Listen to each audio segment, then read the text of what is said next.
du rapporteur, 11h15 maximum. Donc, Madame Colbock, vous avez la réponse. Vous avez, la parole.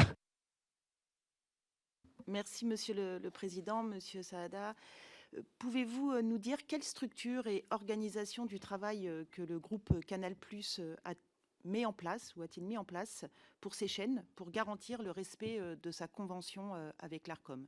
Je pense notamment à ce qu'il y a une mise en place d'équipes dédiées pour s'assurer des exigences, la formation du personnel sur les obligations légales, le suivi et l'évaluation de la conformité et la collaboration étroite avec les créateurs de contenu. Quelle organisation mettez-vous en place en amont pour s'assurer que toutes les dispositions, y compris celles relatives au pluralisme, à l'éthique de l'information, soient pleinement respectées et intégrées dans sa stratégie éditoriale et opérationnelle? Je vous remercie. Merci beaucoup. Je vais passer la parole à Laetitia Ménassé. S'agissant de l'organisation, c'est une responsabilité qui est partagée. C'est-à-dire qu'au niveau des chaînes, il y a une connaissance extrêmement précise des conventions qui leur incombent, y compris d'un point de vue éditorial, bien naturellement. Et s'agissant du respect concret de l'ensemble des obligations qui figurent dans les conventions, au sein de mes équipes, au sein du secrétariat général, il y a une évangélisation quasiment annuelle sur l'ensemble des obligations qui nous incombent. Il y a un travail extrêmement fourni annuellement sur la création des bilans et des reports, sur la réponse qui sont formulées à certaines observations qui sont formulées à l'Arcom.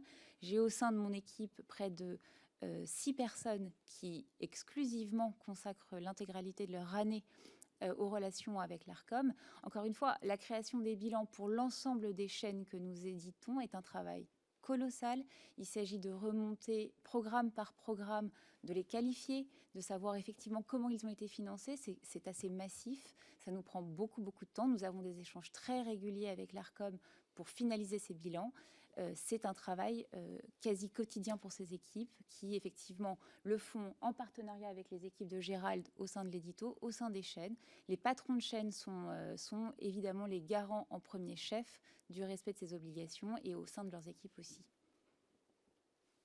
Merci, alors je suis désolé, je vais devoir limiter, malheureusement, sauf si vraiment le complément est indispensable, mais je vais devoir limiter vraiment une réponse. Allez-y. Oui, le complément est indispensable parce que ça met la lumière sur vraiment des centaines de professionnels qui font ça. Nous avons par exemple une particularité dans le groupe Canal+, comme nous sommes le premier diffuseur de films à la télévision.